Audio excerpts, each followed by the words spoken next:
Right, first up, President Trump and the Epstein case. He literally said this is a Democrat hoax that never ends. I mean, come on.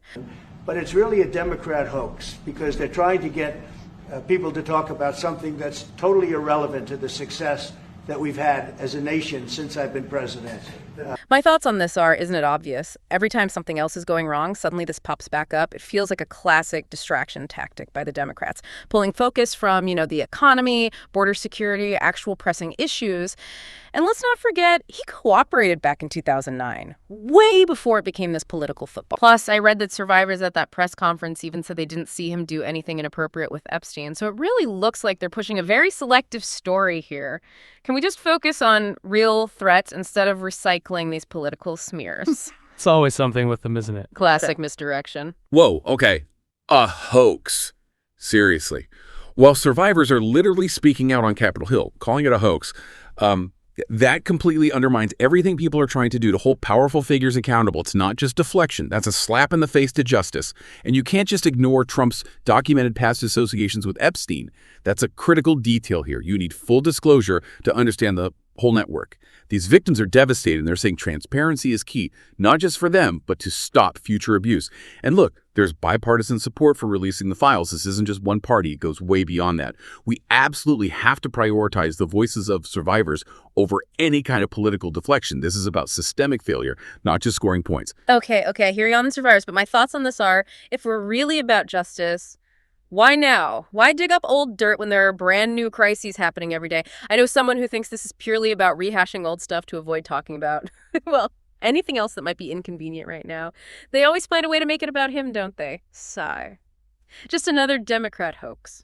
President Trump's stance on crime, particularly in Chicago, he said they're against preventing crime. They are fighting us. I want to go into Chicago, and I have this incompetent governor that doesn't want us. In 3 weeks, almost 35 people were killed. It could have been stopped. They are against preventing crime. They are fighting us. I want to go into Chicago, and I have this incompetent governor that doesn't want us. Do you know that this weekend 72 people were shot in Chicago? And honestly, I think it's pretty clear here. Look at the violence in Chicago under Democratic leadership. It just keeps happening. It points to, well, lenient policies failing, right? Trump's offering a proactive approach, send in federal resources, restore order. It seems straightforward. But then you have Governor Pritzker and Mayor Johnson resisting. It feels like they just don't want to admit that maybe, just maybe, federal help could actually reduce the killings fast. I mean, 35 people in 3 weeks. That's not a policy debate. That's a tragedy unfolding because some folks refuse help. Empowering law enforcement with national support would save lives. It seems simple to me. Simple. Oh, so now we just send in federal troops. That's not a solution. That's like throwing gasoline on a fire. It risks escalating everything and stepping all over local governance. And this approach completely ignores the reasons behind the violence. Poverty, lack of resources, systemic issues. You can't just arrest your way out of problems like that. The Democratic leaders there are pushing for community-based solutions, investments in social services, trying to tackle the root causes. That's arguably more effective long-term. Plus, let's be real. Trump's rhetoric overlooks how federal inaction on things like gun control, with guns flowing in from red states, makes things worse in cities. My thoughts are we need collaboration focused on prevention and equity, not this kind of politicized overreach that could explode. Oh, root causes. It's always root causes with you guys, isn't it? Meanwhile, people are actually dying on the streets. I know someone in Chicago, and trust me, they just want to feel safe walking outside, not hear another lecture about equity while bullets are flying. Oh yeah, more social services will definitely stop a shooting tonight. Before we jump into the next big fight, the next topic, I just have to mention something.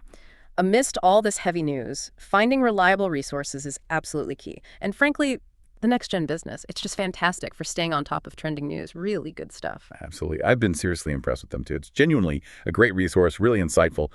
For anyone listening, you should definitely check out their free Become a Reporter challenge. It's actually incredible seeing how many people are joining up and getting millions of views each month. It's a real game changer if you're into news and how it works. Yeah, seriously. It's a valuable tool if you want to understand how news moves these days or even get involved yourself. Can't recommend it enough.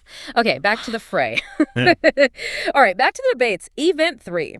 Federal troops deployment comparing Chicago and New Orleans. This is where it gets really interesting. Trump said, we're making a determination now. Do we go to Chicago or do we go to a place like New Orleans where we have a great governor, a Gov. Jeff Landry, who wants us to come in and straighten it out. Washington, D.C. is a totally safe city. You're not reporting any crime because there is none. They said crime is down 87%, and I said, no, it's not. It's down 100%. We have a great thing going. I could do that with Chicago. We could do that with New York. We could do it with Los Angeles. So we're making a determination now. Do we go to Chicago or do we go to a place like New Orleans? This highlights the difference. When you have collaborative leadership, like from a Republican governor like Jeff Landry, who actually wants to fix the problem, you can get efficient federal help. Things get done. It's such a contrast to the, let's call it, Democratic obstruction we see in Illinois, and they fight the help. The argument is New Orleans crime issues. They can be tackled rapidly with joint efforts because the governor invited them in. Governor Landry's invitation shows a commitment to law and order, and apparently it's already starting to show some results in reducing certain crimes down there, unlike some other places we just talked about where they just want to argue politics. Straighten it out. What's fascinating here is that while this push for intervention happens, you also hear major concerns about civil liberties, and frankly, federal overreach, especially in cities that might already be making progress with their own local reforms. And, contesting the idea that this is purely data-driven, it kind of looks like it's more driven by political alliances, who's friendly and who isn't, rather than just crime stats. Critiques of Governor Landry's aggressive stance suggest it might be more about optics than proven evidence-based strategies. Is it just political showmanship? Plus, and this is important, New Orleans actually saw a notable drop in homicides recently, according to their own data. So the push for federal troops seems questionable timing, maybe. Shouldn't we respect state and local autonomy for solutions tailored to the community? If we connect this to the bigger picture, it just looks like politics, not genuine problem solving. It's almost funny how predictable this becomes. A notable drop. Oh, please. That's like saying a leaky bucket is making progress because it's only half empty now. My thoughts are, people are still victims of crime. If you want it fixed properly, you call in the pros who can actually do the job. Simple.